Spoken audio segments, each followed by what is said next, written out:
பார்க்க போகிறது வீட்டிலேயே செய்யக்கூடிய சத்தான நிலக்கடலை உருண்டை. அதுக்கு தேவையான பொருட்கள்: வறுத்த நிலக்கடலை 1 கப்பு, 1 கப் கரும்பு சர்க்கரை, 1 ஸ்பூன் நெய். இப்போ நிலக்கடலையும் நம்ம நல்லா பொடி பண்ணிக்கிறோம். அது கூடயே கரும்பு சர்க்கரையும் போட்டு மிக்சியில் நல்லா நம்ம இன்னொரு வாட்டி அடித்து கலக்கிக்கிறோம். அந்த கரும்பு சர்க்கரையும் நிலக்கடலை பொடியும் நல்லா மிக்ஸ் ஆகணும்.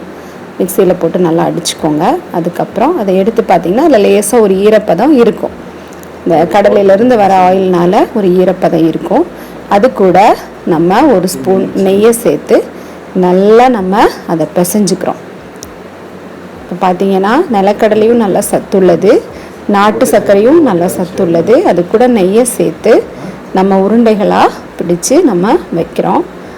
இது ரொம்ப சத்துள்ளது, குழந்தைங்க விரும்பி சாப்பிடுவாங்க. வீட்டில் ஈஸியாக செய்யக்கூடிய ஒரு ஸ்நாக். இந்த வீடியோ உங்களுக்கு பிடிச்சிருந்தா லைக் பண்ணுங்கள், ஷேர் பண்ணுங்கள், சப்ஸ்கிரைப் பண்ணுங்கள். தேங்க்யூ.